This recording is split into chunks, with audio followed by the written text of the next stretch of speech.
All right, and thank you for tuning in to another episode of Becoming Disciples. I am your host, Justin Mathis. This is my co-host, Stephen Fontes. and today we have a special one-on-one session about love and respect. Steve and Caitlin, take the floor. Well, today we have a very special guest. I'd like to introduce Miss Caitlin Payne. Caitlin, how are you today? I am good. Thank you for having me. Welcome. It's definitely a pleasure. And so to start things off, let's go ahead and tell our listeners a little about yourself. Tell us some of your roots and where you're from. Okay. Well, that's kind of a tricky question with me when people ask me that. I never know what to say because I'm from like a lot of different places. Yes, you are. I was born in Maryland. I lived here in Florida like my preteen years, and then Arkansas, and now I'm back here in Florida. So let's compare and contrast Baltimore to Arkansas. Okay. Where do I begin? Baltimore and Arkansas, they both have their pros, they both have their cons, as well as Florida.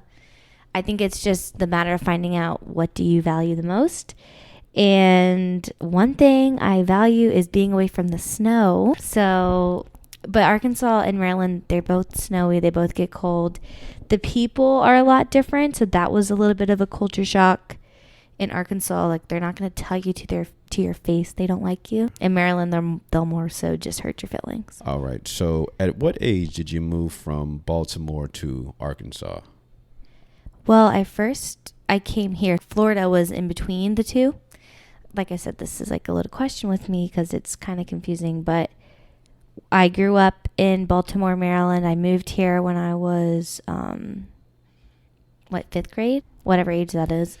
And then I moved back to Elementary, Maryland. my dear. Yes, elementary. But the age, what's the age? Like 10? Yeah, something like 10 or 11. Yeah. Yeah. And moved back to Maryland. And then I moved to Arkansas when I was in high school, like 11th grade. You went to the University of Central Arkansas. What was that experience like? Well, our claim to fame, good old Scottie Pippen. So, good basketball games. But I loved UCA, go Bears, and it was a great experience. I always tell my students they should go to college, not necessarily for the credits or for the job or whatever it is, but I tell them, you can work the rest of your life, but when are you going to get 4 years to go make amazing friends, live with them, have fun, meet new people and new experiences, and you could even get paid for it if you play your cards right. Absolutely. So now this is your third year teaching. What are some of your goals and expectations for this upcoming school year? Some of my goals. So when I go into a new school year, I always have like a quote for my classroom. Right. I already told you my quote for this year, which is, we never lose. We either win or we learn. That's a great quote, by the way. Thank you. I love it. So with middle schoolers, I teach 6th grade. And so a lot of the times they can get frustrated. I quit. I give up, walk out of class all upset. And so I'm just really trying to teach them to refocus their mind. And it's a reminder for myself as well. Yeah. Not everything in life is perfect, but we can learn from it. Learn and also be able to adapt. Yeah. Yeah. And hopefully not make the same mistake twice. Sure. Absolutely. Hopefully. Sure. So what would you say are some of the things that you most like about your job? I mean, it's funny because the thing that I most like and that's the most challenging is the students. Obviously, right. I love my students. I just had open house the other night, and having students come back and visit me who I taught 2 years ago, and they still come and want to say hi to me and wish me, like a good luck in the next school year. That is really special about the job. And it's, where I work, it's not like the best school in town. Sure. It's a low income school. 93% of the population qualifies for free lunch, and it's just a different atmosphere you're going to be in there. Yes. Different environment. Yeah, it's definitely different from the environment I went to school in, because I went to Christian private school my whole life. So it's way different. But it's also rewarding in the sense of you can feel like you're making an impact. Which you are. In a way. Thank you. Yeah, for sure you are. And I always tell you that, you're definitely, you have that ability to, shed a lot of light when you walk into a room. So I'm sure for the most part, your students respect you. And they're going to... Depends on the day. But they will look back and, I think we all as students have a special teacher that sticks out throughout our career in terms of, whether it's middle school or high school. And so I think for a lot of your students, I think you are certainly that teacher and will be that teacher. And so just continue to leave that impact and leave them with the blueprint, and that's all you can do. Yeah, thank you. I appreciate that. And I try my best, and I've had days where I wanted to quit, and my mom, which I've shared with you before as well, but my mom told me, the scripture, you have been called for such a time as this. Yeah. And I really do feel like I have a calling. Absolutely. Yes, to the specific school I'm at, even though people look at me crazy when they're like, I can't believe you're still there. Right. But for me, I just feel God is calling me there. He's always placed certain students in my life that I feel like I'm meant to teach, that he wants me to teach. So, if you ever feel like, I don't know if I can do something, or maybe I'm not capable, maybe I'm not the most qualified, remember that scripture, you've been called for such a time as this. Yes, absolutely. Very powerful, by the way. Yes. Yeah, definitely. So I was in your classroom the other day and I came across this letter and I really enjoyed it. So if you don't mind, I would like to share this with the listeners. I would like to show my appreciation to Miss Payne. When I first saw you at open house, I just knew you were going to be one of my favorite teachers. On the first day of school, Alasia and I walked into your class. We were a living hell, but somehow, some way, you decided we were going to be your favorite students. You always took the time and listened to my drama and my relationship problems. Even after I left your class, we often always talked. You impacted my life in one of the best ways a teacher can a student. And honestly, I believe you were one of my best teachers I ever had. Even when I was crying and walked out of your class, you sat there and talked to me and comforted me and helped me. But then again, you were always more than a teacher to me. You were and still are like family to me. You always loved how goofy me, Alasia, Chase, and Erica were, and we knew it because you would always make jokes with us. And these would be some of my favorite 6th grade memories. You always tried to put me in the right direction, and for these little things you did for me, I'm going to always love and respect you. Wow, it's very touching. Yeah, she really put her heart into that letter. And a little bit about that student is she had been moved around. Like, she wasn't in my class all year because she got kicked out of her math class, so they had to completely redo her schedule. Then they had to redo her schedule again because she got kicked out of her English class. And so she was just like labeled a problem student. Teachers talk about students, and she was the one that was not talked about nicely. And I would always just be like, it's so interesting because in my class, she's on time. She does her work. She's so different than what she was labeled. And what I always try to do as a teacher is I don't label my students because I believe it limits them. So, Stephen Fontes. Yes. Stephen, no middle name, Fontes. No middle name indeed. How are you going to explain to everyone how we're connected? Well, we both share an amazing, actually soon to be 3-year-old. Very soon. Friday in 2 days. Christian Jonah Fontes, as he would as say. As he says it, yeah. As he would say. Just a bundle of joy. And, I just love his name. And as we both know, it's Greek for anointed. Yeah. And I always feel that Christian is so anointed. Like, he just has this distinction about him. Whenever he steps into a room, he just takes over, right? His personality kind of just draws you in. And he's a very determined kid. Like, you can tell, like, he's just someone, when he has his mindset to something, there's no stopping him. No stopping him. So, absolutely. But, and he's been like that from the very beginning, the first day he was born. And I remember even when he was an infant being like, I already know he's going to be the kid that's like, no, I want to do it. Yeah. And now he's already saying that to me at 2 years old. No, I want to do it. You know, like, yes. okay. Yes. That he is that kid. But no, absolutely. And, I will say this, with every child, you kind of learn and you grow. Obviously with Jew, he was my first. And so with Christian, one thing he's teaching me really is patience and how to have a lot of, seriously, he is definitely teaching me how to be more of a patient parent. And that's something that I will continue to carry as I bear more seeds. Oh, my Lord. You have to put it that way.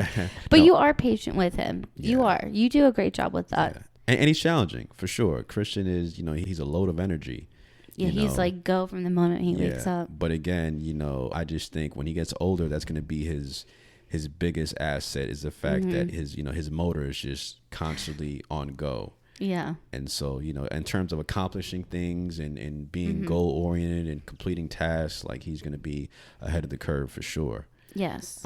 That's God's gift to him. But I will say this, it wasn't always easy with Christian throughout your pregnancy. Right. Yeah. So let's talk about that first trimester, shall we? Yes. So, I was like 5 weeks pregnant. Yeah. And I woke you up in the middle of the night and I was like, Steve, I'm bleeding. And we rushed to the emergency room. We did. Well, urgent care. Urgent care, yes. And just unsure of what was going to happen. And obviously you don't want that to be happening at such early in the pregnancy because there's a high chance you could miscarry. Yes. So, yeah. And I remember that so distinctly because obviously you were definitely emotional. And, I was trying my best to just stay cool and calm and collective, but it's just tough when you don't know what's going on.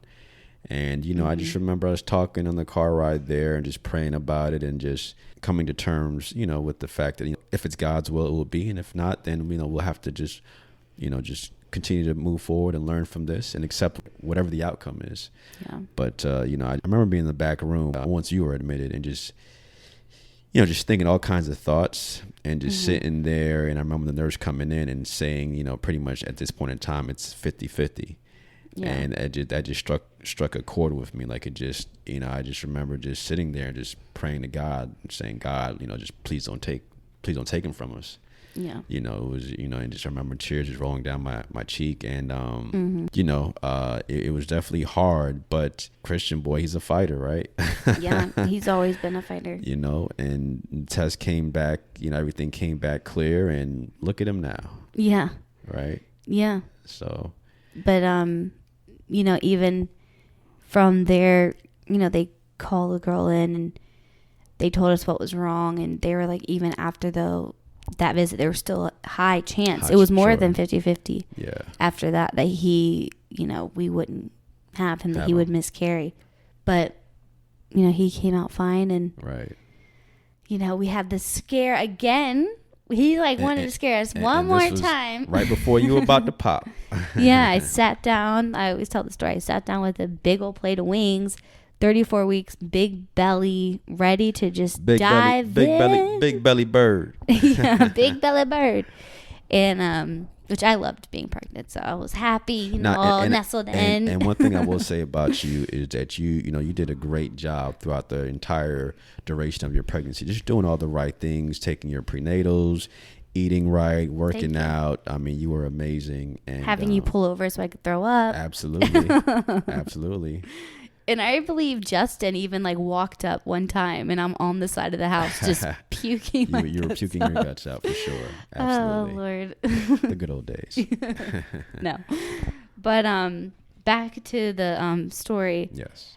I sat down and then again, but it wasn't a little bit of blood. It was just blood everywhere. Yeah. Like I said, I don't remember exactly what I said to you. Must have been freaking out. But you rang the alarm nonetheless. Yeah, Steve! We drove there. I'm calling my Nana on the way. We're going into labor. She's pleading the blood over me, over the baby. We get there and I walk in with a towel between my legs and you just drop me off and you go to park the car and you know, she's like, sees me, my big belly, the blood everywhere. And she's like, get a wheelchair. Stat. I was like, I did not know this is this serious. Yeah. I just didn't know at the time. And, you know, I get in the wheelchair. She's banging the elevator door like, open up, come on. I'm like, can we wait for his dad? You know, no. You know, I was like, oh, Lord. And we go upstairs. They do the ultrasound. Like, everyone's crowding around us. And when they find the heartbeat, they, like, start applauding. Yeah. And again, I didn't realize that it was Serious. That's serious. I So thought he was that's okay. intense. That's very intense. And I think I remember telling you, like, I want to go home. Like, we weren't ready Yeah. at all to have him, born. But he was. I guess he was. I mean, he Yeah. came out, you know, we did the C-section, the emergency C-section, and... Describe the first time you laid eyes on him. Well, you know, like I've told you before, when you're doing a C-section, you have all that medication in you, and I've never really taken any medication. So I just remember feeling very out of it. And I was just asking you, is he okay? Is he okay? You know, over and over. And you cut the umbilical cord. Absolutely. That was, I love doing that. Yeah, that was definitely, because, you know, I hadn't done that with Julian. So, you know, it was definitely something, it was a special moment for me. Yeah. For sure. And it's like, there's a video of you doing it. Yeah. We have to find it. I don't know where it is. And Yeah. you're like saying, happy birthday, Chris, you know, and you're cutting it. Like, that would be cool to show him. It was an amazing experience for sure. Yeah.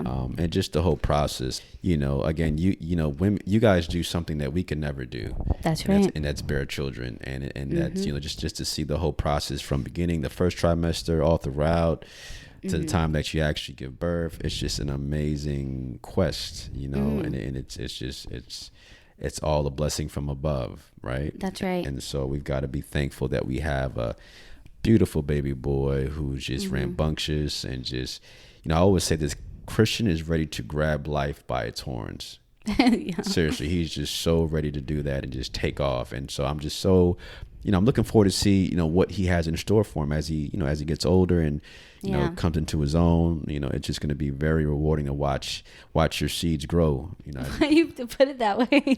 I mean, I mean, seriously, it's just like but that's just the beauty of it. Like, you know, He's, you know, was that little 4-pound baby. Yeah. You know, from the day he was born, and they're yanking him out of me, and you're, you know, yelling across the room to me, I can see all your organs.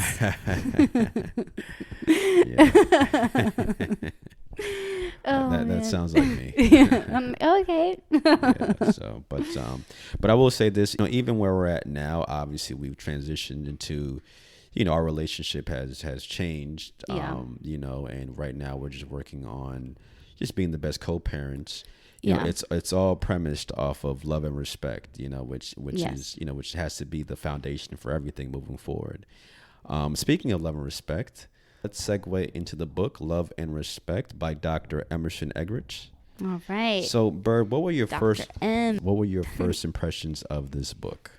So a lot of good things in this book. You know, when you're first reading it, you're like just looking at all the things men do wrong. And you're like, that's right. You know, I'm feeling validated. But then as you read through it, you can start looking introspectively and think, okay, you know, maybe I do some things wrong too. You know, and like we said before, it's not just with your partner, your, you know, boyfriend, girlfriend, spouse, but also with friendships that you can look at this with. Yeah, with any relationship. Yeah. Yeah. So it's really helpful to read. And I loved my brother and sister-in-law were here. And my sister-in-law was like, he needs to read it because he has no love or respect. And it's just like, you know, it's so funny the things we say to one another. But it's really valuable to sit down, read, look at it, and just think, with anything in life, how can I improve? And with our relationships, it's so important and vital to our daily life. So I would recommend it. Sure. Now, with that said, what were a few key points that you kind of took to heart and you observed while you were reading this book? So the main thing it really talks about is this cycle. The crazy cycle. The crazy cycle. Yes. And, you know, it's... Have you ever been on the crazy cycle, by the way? More than once, yes. Have you, sir? Round and round we go. Yeah. Which is why it's called a cycle. Yes, for sure. It continues over For and sure. over. Sure. And it's basically, the book says that women crave love and men crave respect. Yes. And without love, she reacts, and without respect, he reacts. Correct. And she's looking for that love. He doesn't give it to her, so she's disrespectful to him. Yes. And then he doesn't continue to show her love, because why would he show her love? Because she's Right. been disrespectful. Sure. Well, why would I show him respect? Because he's not showing me love. It's Absolutely. this crazy cycle. Absolutely. And it's basically, this whole book is giving you tips on how to get off the cycle. Yes. And I will say this, it's profoundly discussed in this book, but respect is a man's deepest value. And I saw this verse in the book, which actually kind of stood out to me. Ephesians 5, verse 33. A husband is to obey the command to love, even if his wife does not obey this command to respect. And a wife is to obey the command to respect, even if the husband does not obey the command to love. And so essentially, that's something that we're not prone to do. We don't live by that law, but it's so true. If we really talk about wanting to live within the doctrines of the Bible, that's absolutely correct. Like, we should still, no matter what, persevere and lead with love. Yeah, because think about it. That's our sin nature. That is our sin nature. Our flesh. Why would I show someone love who's been disrespectful to me? That Sure. sounds crazy. Yeah. Like, you ask somebody on the street, they'll be like, no. Whatever. True. And in the book, I'm going to read like 2 or 3 things tonight. And one of the things I want to read, it says, when a husband feels disrespected, he has a natural tendency, take a look at that, to react in ways that feel unloving to his wife. Right. When a wife feels unloved, she has, again, that natural tendency to react in ways that feel disrespectful to her husband. So it really is like going against the flesh and like, okay, he's being rude to me right now, but I'm going to choose to still respect him in this moment. You've got to kind of check yourself. Yeah, and that takes a lot of growth Sure. and time and communication and all the things. And I've got to say that I really have to say this, that after, I gave you this book and initially you didn't take to it because we were in a different space, but who you are, always shines through, and you eventually read it. And I've got to say, I definitely feel as if you've matured quite a bit after reading the book. I feel like, hey, listen, I call a spade a spade. Yeah. I definitely feel like you've matured quite a bit after reading this book, and just how we interact. And, obviously nothing's perfect, but we're still able to check ourselves. Yeah, or even still reacting. Thank you for that, by the way. But even still reacting and just apologizing after, that's something you've gotten good at. Yes. Thank you for taking notes. Yes. And Yes. I've noticed that about you, because I can, whatever, you want to be rude when you're in the heat of the moment, I can understand. But it's nice. You can be rude in the heat of the moment. Yeah, I don't mean you per se. I'm so sorry, Stephen. I mean no you middle per se. name Fontes. I mean you per se. I'm saying Caitlin Brett Payne. I definitely can be rude in the moment. You definitely can, but I mean like you as in people. In general. Yeah, I know. People can be rude in the moment, and we have to be gracious with that person when they come to you and say, I'm sorry. Whatever. I was having a bad day, whatever. We have to show them grace. And as females, sometimes it's hard. And in the books, it talks about this. Don't keep track of wrongdoings. Right. And as females, You tend to do that, we can I could give you a list which you have in the past. of 20 things Right. that have gone wrong this Right. week, Right. And that's so ungodly, and it's so toxic to a relationship very to toxic. keep, those wrongdoings, Very that list of toxic. wrongdoings. So Sometimes that list can lead to the demise of a relationship. yes, because that's resentment. Yeah, we shouldn't be scorekeeping. No, we shouldn't be. I had to check myself. That was one of the things I read. Yeah. I think I even told you about it. I was like, ooh, Yes. this is definitely something I used to do. Yes. And I got to say this, one thing I like about our relationship is that, obviously, even though we're no longer dating, we can still look to better each other. Like we can still look to offer advice, and it's all out of love. Mm-hmm. Like it's just, and that's the way we should all be. Unfortunately, not all of us are mature enough to live this kind of life and practice, these kind of habits. But the fact of the matter is, you are who you are, I am who I am, and we look to grow continuously. One thing that jumped out to me was something I read in this book. In a national study, 400 men were given a chance between going through 2 different negative experiences. If they were forced to choose one of the following, which would they prefer to endure? A, to be left alone and unloved in the world, or B, to feel inadequate and disrespected by everyone. And 74% of these men chose to be left alone and unloved in the world. So it just speaks to how much we really value respect and how much we kind of hold on to our pride as well. Yeah. But definitely, respect goes a long way. And, I think in any relationship, whether it's a parent-child relationship or husband and wife, teacher and student, there should always be a level of respect. Yes. And, without respect, you really won't have that relationship that you may yearn for. Yes. And a lot of the times that respect can be taken away through arguments. Right.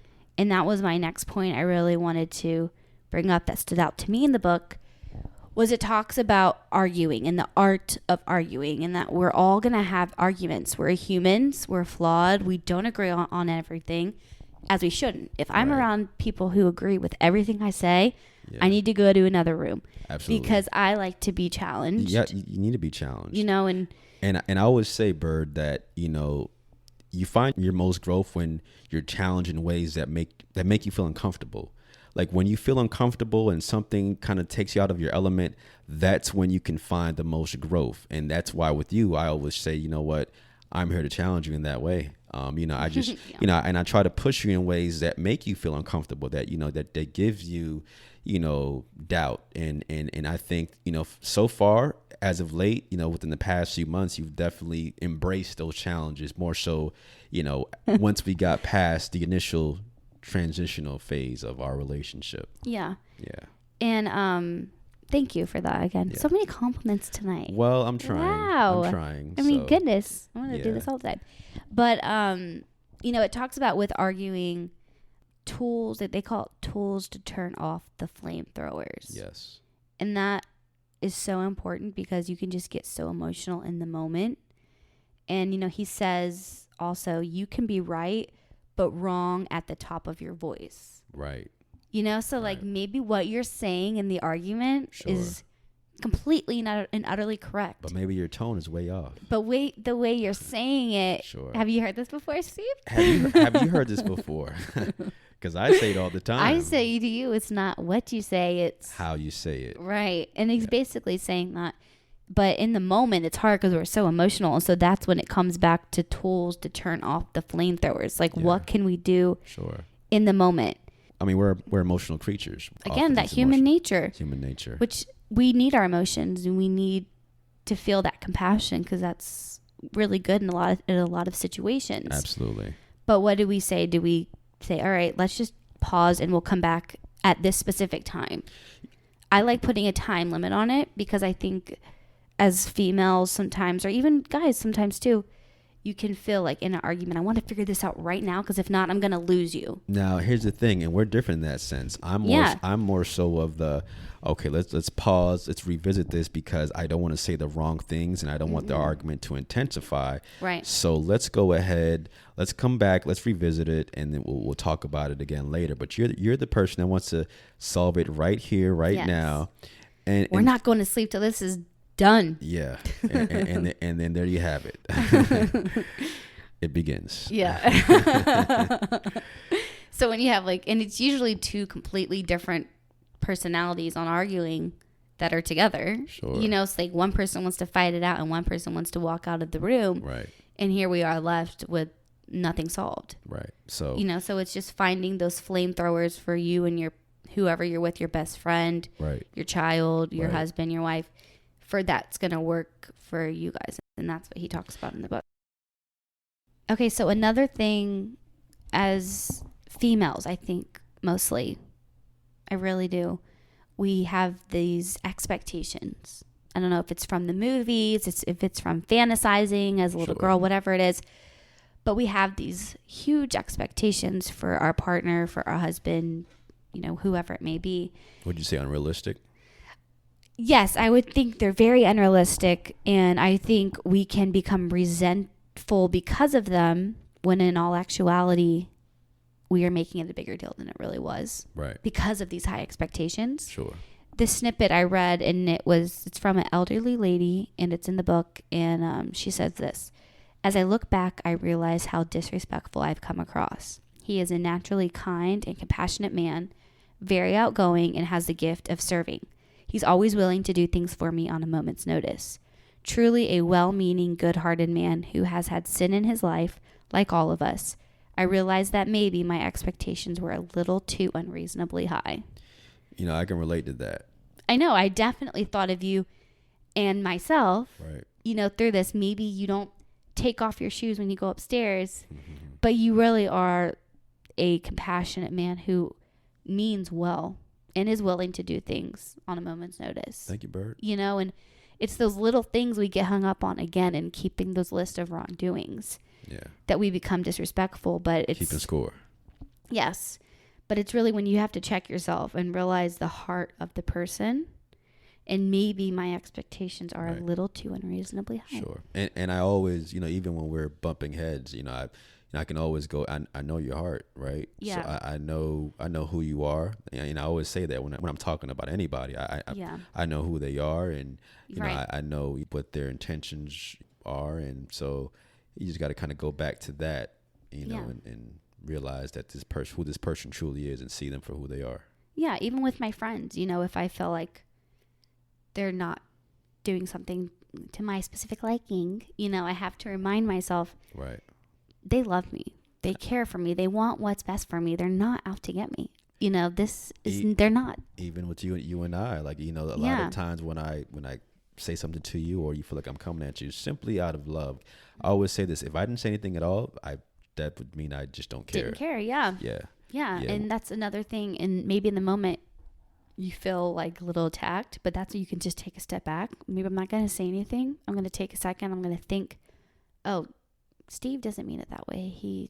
It's coming from a place of love. I know he loves me. He cares about me as a person. So let me change my lens on how I see this. And honestly, Bird, you know, it's being where I'm at now, mentally and spiritually. You know, I feel more comfortable in not only challenging you, but even others, my friends, my family, coworkers. Like, I feel as if, you know, that's what we should be doing, and obviously with love and respect. But if we're not Yes. challenging these people, then we're doing them a great disservice. Yeah, definitely. If you saw someone drowning, would you not throw them a life vest? exactly. You know, would you just throw them the life vest and walk away, or would you try to I'm jumping right reel in. them in? I'm jumping You know, right in, like Bird. it's the type of it's that type of analogy. You know, think about Yeah. that. And if you truly feel like someone's doing something and you could help them maybe live a more abundant life and live it a more little productive life. easier, Easier life, right? why wouldn't you say something? Absolutely. But then you have to be there with them, helping them along the way too. Sure. And that's the thing. We can't just, you know, Point the finger. we've got to be the example, but we also have to be the helping hand as well. Mm-hmm. So that was well said. Yeah. High five. High five. Kudos to you. Kudos to you. For sure. And I want to thank you for taking the time out to read this book. Seriously. I think that, you know, I knew you'd love it, and hence why I wanted you to read it so badly. But I just think it's done a lot for you. I know it's done a lot for me. You know, just even doing that series with Danny and Carrie just was amazing. Yeah. But after this book just kind of further reinforced, you know, what we had already, you know, discussed in that Bible study series. But, you know, definitely it was great. And I'm proud of you for doing that. Thank you. Yeah. You as well. Thanks for recommending it to me. So things are going to get a little transparent now. Okay. So, I feel like they've been transparent already. They have been. Personal, I guess, is the word. So, you know, obviously, you know, I've touched base on the fact that, you know, we dated for 4 years, and, you know, I've openly admitted to having, you know, my own transgressions. Right. Okay. And The face you just made. No, I've openly admitted to having my own transgressions, and I've got to say, you know, who I am now is absolutely and completely disgusted with who I was at that junction in my life. You know, I really, sometimes I sincerely sit back and I think about it, and I'm like, how could you? Like, I literally ask myself that question, like, how could you? Especially to someone who's so amazing. And so obviously, you know, it had to take me going through it with you, but also getting closer to God to understand everything that I've done. And again, I definitely want to tell you from the bottom of my heart, I'm so sorry. You're strong. You're one of the strongest people I've ever known in my life. So, again, where you stand today, 10 toes down, is the Caitlin that I've come to know and love and appreciate.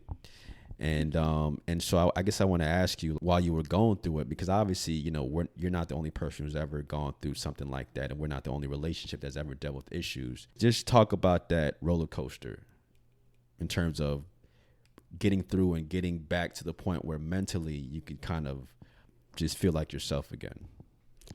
It takes time. It takes calling, your best friend and talking and talking and talking and then talking and talking and talking. So yes, talking to your best friend and, just leaning on those around you and, screaming at you a couple times helped too. I'm not going to lie. I've never felt more hated in my life, and rightfully so. No, rightfully so. Like it was. Well, because I had never really I'd never really screamed at you like that. Never. When we were together. You and I used to tell you I can be mean. And I'm not gonna lie, you treated me like a king. Yeah, for sure. I treated you with respect. Yeah, with respect, and you just you were everything, right? So yeah, so just going through that and just being in the Word, going to church, putting good people around you that are gonna uplift you, moving your body as far as getting out, working out, whatever that looks like. Yeah, and just feeding yourself. Mind, body, spirit. Yeah. And I've got to say, that's one thing I've taken from you as well is, you're someone who, whenever you're going through a hard time or a rough day, you just go for a run. And I think that's amazing. I think that's something that we should all adopt. Just having that state of consciousness to know, all right, you know what, let me just do something to kind of get myself going. And whether it's a run, whether it's a jog, whether it's going to the gym or even reading, whatever that is, whatever that looks like for you, we should definitely embrace that whenever we're going through these dark moments. And they say the best thing you can do for your mental health is go for a walk with someone and have a conversation. Right. Because you're moving your body and you're getting that personal connection with somebody. Absolutely. So a lot of the times I will go for a run and I'll talk on the phone with my best friend because, she's not going to run with me. But she will talk on the phone with me. Sure. So, just finding things like that and time, heals all wounds. Yes. And, a lot of prayer, asking God to give me forgiveness for something, so yeah. And you've come a long way, Bird. And honestly, I'm not sure if, I can't speak to anyone else in terms of what anyone else would have done, but you've come a long way. And I appreciate the fact that you've never allowed that to filter into or seep into my relationship with Christian. You were never that vindictive mom who, stopped me from seeing my son or tried to, put a barrier between us. Like you were always very engaging, even when you hated me on those days, but you were still able to put your pride to the side because, we both share an immense love for him. Yes, thank you. And no, I would never, you're a great dad and, he really does worship the ground you walk on. So he loves his dad and he loves his Juju too. He really does. Probably Juju maybe a little more than his daddy. I believe you're onto something. Yeah. And, oh my goodness, let me just talk for 12 million years about Julian and Christian and just how amazing they are. Oh yeah. And just the sweetest bond, the sweetest brothers. They complement each other so well. It's like a yin and yang kind of relationship. They just complement each other so well. It's beautiful to see. Yeah. And you never really, growing up, thinking about, what you'd be like as a parent or your expectations as a parent, like what would your kids look like? I don't think I even thought about this. No, and I always tell you, I tell you have the most amazing boys. Yes. And very blessed. Obviously, one is mine, one is half mine. We're all one big happy family. Yes. And, Julian's mom would even say he's half of me, half of mine, too. And so that's why I said that, because she would approve. And on a side note, I've got to say this as well. I've got to speak to both of my baby mamas. Lord. Well, no, seriously. Mothers of your children. Yes, that was good.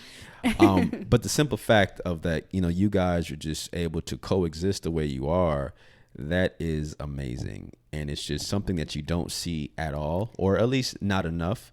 The fact of the matter is, you guys are friends, and you guys have built a bond and have forged a relationship, and hence why, your kids are just, they have this circle of love around them between everyone. And that's amazing. And some people may say, Steve, what's going on right there? I'm like, listen, this is a beautiful thing. Like, seriously. Yeah. And it makes it easier for you. It does. I mean, not that we... Except for when you guys team up against me. Yeah, that's true, which we like to do. It's all good. No. We really don't do that a lot. It's all love. That was a joke. Yeah, no, it's all love. And I will say this, I was blessed with 2 amazing sons, and honestly, 2 amazing women who have been the best moms to my sons. I couldn't ask for anything more. So. And it just so happened to work out that, me and Amanda, Julian's mom, just really like each other as people. Yeah. And we just get along really well. We like to do things together, like just me and her as friends, and it's cool because we'll always have each other because our boys are brothers. And honestly, I kind of look at you guys as having a sisterhood, really. We do have a sister. No, definitely is. And it is kind of like that sisterhood bond, and it's family. Again, it is family. And, it is family. People, they're kind of missing that when they're not bringing that aspect into their life, to their kids' life, because you know how cool it is for Julian mostly. Sure. That me and his mom hang out, and he gets to hang out with us. Like, he's just so happy. That's awesome. Yeah. Yes, so that's awesome. So, well, kudos to you both. Kudos to you for bringing us together. I did my best. Now, we are going to discuss one last topic, which honestly probably is the most difficult thing you've dealt with throughout the course of last year, and even this year. You dealt with losing someone who was probably the most important person in your life outside of Christian, in your mom. Yeah. And so, again, you dealt with that whole experience, and again, I see who you are today, but just talk about what that roller coaster was like, losing your mom and having to deal and cope with all that. It's something I'm still learning to deal with, because it's not really, I've read a bunch of books on it, and one of the quotes I saw is, it gets easier, but it's never okay. Yeah. Losing someone like so close to you. My mom passed in a car accident, so I was literally on the phone with her. She's like, I'll call you right back. I'm in the car. And 10 minutes later, she was gone, like that, forever. And so your life can really change just like in a blink of an eye. And yeah, it's just, again, the same things. It's prayer, it's going to church, it's being in the Word, it's talking to your friends over and over and over again, leaning on your friends. It's with that, it's like a next level of grief onto it. And so it's time, it's crying, it's just learning how to live in a world without your mom. Yeah. I think is really tough. And I remember the first time someone was rude to me at my job, and I just was like having such a hard time, because I'm like, I don't have a mom to like argue my case. Yeah. Not that she would. I'm a grown woman. Sure. She's not going to call my work and be like, my daughter was right. But, like to not even have like that, because your mom is that person who is like always in your corner. Absolutely. And like a dad, it's a little different, because they're kind of more like, well, Caitlin, you know what I mean, type thing. Sure. So, yeah, I mean, it's, it's a process, but, you get up every day, you don't make an excuse, you overcome something that's happened to you. You don't let it, you let it be part of your story, not the end of your story. Absolutely. And, you go to work and you raise your kids and you just do it. And then one day it becomes a little easier. Ladies and gentlemen, Caitlin Payne. Please. Caitlin Payne, yes. You got me like crying over here. It's all good, Bird. I will say this. For me, I've never, been with someone while they were enduring such an experience. Yeah. And you were there when I found out that she was in an accident, and then she passed. It was very surreal. Something that was very surreal for me as well is, your mom and I had been texting prior to that. We've never really had a conversation, or much of a conversation. It was mostly just hi, hello. Yeah. She came to visit once, and just very just brief conversations, just kind of in passing. But the week prior to her dying, we exchanged like essay long text messages for almost a week straight, just talking about life and you and family, and just she was just urging me to to just get right with the Lord. Yeah. And it's just so crazy how one thing I have to say, Bird, is that his timing is just things kind of fall into place, good, bad, or indifferent. And I remember when she texted you those things, because she told me, don't be mad at me, but I texted Steve, but I just feel like God is telling me to do that. It's funny, like, the path that I'm on now, the journey I'm on now, I always tell you, I thank your mom for it. Yeah. I was deep into what I was doing at the time. My uncle just passed, and, obviously, it had me thinking, but when your mom passed, man, it hit me like a Mack truck. And it just it shook me to the core. And I just felt like, Steve, you've got to stop. Mm-hmm. Like, you've got to stop right now. It's funny that, well, it's not funny, but what I'm pursuing right now, obviously, is ministry. I always think about this, like, your mom never really knew me at all, like, in terms of my passions or anything like that. And it wasn't even a passion of mine at the time, but she would always tell you that, right? That you should be a preacher. Yeah. And I would always, when you initially told me that, I'm just like, I mean, I've always had a way with words, so that's that's fine, but I didn't have that passion at the time. Yeah. But something about your mom, that whole situation, I remember, being at her funeral, and I think I remember telling you this, watching the pastor speak. Yeah. I saw myself in him. Like, just he was, he was clean cut, but the way he spoke to the people and the way they connected. It's so funny. He was speaking in Spanish. There was a translator. Mm-hmm. Yeah. But people just still connected with them. And immediately I knew that's what I wanted to do. Yeah. And it all, your mom was a strong believer. Yeah. And I always feel like he uses believers to connect with other believers, in a sense. Mm-hmm. And what's so cool about my mom is she didn't make all the right decisions. In fact, she made a lot of wrong ones. Yeah. And, she said cuss words here and there, and she was never perfect, and she never apologized for that. But she had such a strong belief in God and such a conviction for him. And most importantly, a love for God. She had a love for she was in love with God. She was. Or who he is. And that's something we can learn from her. And you know what? She always said you should be a preacher, not because of your way with words, which you do have a way with words. She didn't know that. She always said you should be a preacher because you have such an empathy for people and compassion for people that a pastor so desperately needs, and that it's so desperately missing in our generation in pastors. They just say things, they get off the stage, but you can, and you won't judge people. She'd always say that, Steve will be the type of pastor, someone comes to them, he's not going to judge them for the things they've done, but he'll pray with them and help them. And, these were the reasons why she wanted you to be a pastor. I feel like I owe a lot to your mom, to be honest. I sincerely do.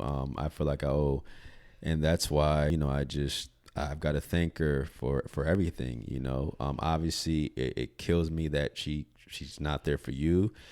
It kills me that Christian doesn't have her in his life, but that's a hard part of it. Yeah, definitely. And even Juju, Juju loved her. Absolutely. And she loved Juju. So, she was just that type of fun person that's easy to love. But absolutely, God takes anything that the enemy meant for evil, absolutely, and he can turn it for good, and yes, he can. And he will turn it for good. And that situation, obviously, there's not a lot of good in it, but God will always take something and put good in it. Even, our relationship. Yes, absolutely. Things we've been through, God's going to take that. He's going to redeem it, turn it for good. And that's just the God we serve.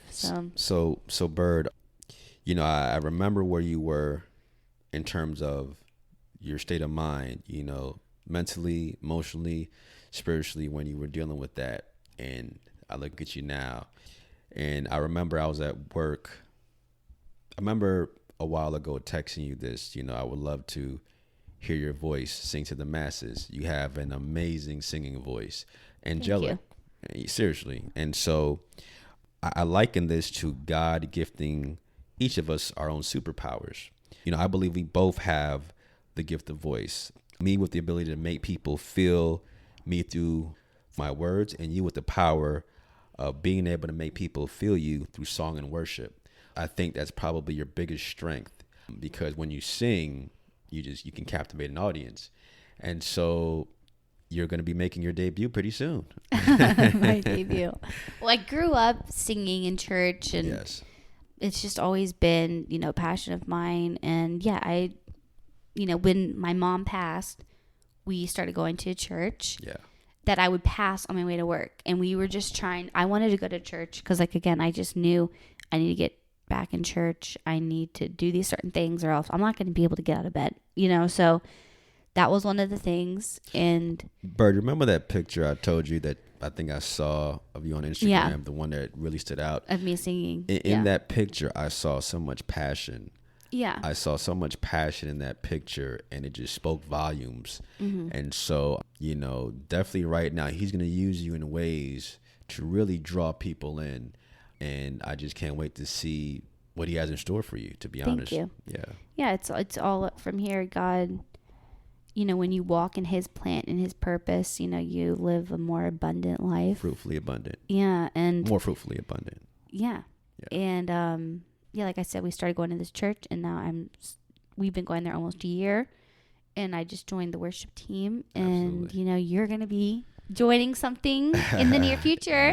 Yes. For And, sure. he's got us. So, yeah. Yeah. That's about it. Well, Bert, nonetheless, you and I are still a team, Yeah. and we will remain a team. And, there's always love and respect that will never perish between you and I. And I'm just so proud of who you've become and who you are becoming. And vice versa. Yes. And just keep going towards that. Yes. So thank you. Absolutely. And so, man, we've been doing this for we're going on an hour almost. We could keep going. Let's keep going. I mean, we just stand in the kitchen and have, Yeah. not much now, obviously, but we just, these deep conversations. And that's when again, we go back to, the strength of any relationship is a genuine friendship. And that's what even when we hate each other, yeah. still love you, right? Yes. Yeah. Definitely. So, I mean, Bird, what, in terms of your life moving forward, where do you see yourself? It's pretty cool. A lot of the things in my life I have right now, I just want to keep growing upon them.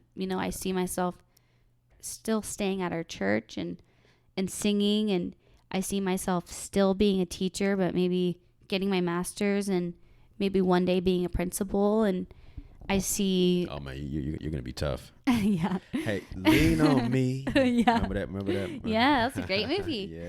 Yeah. Everyone should watch that. No, it's good old Morgan Freeman. Yeah.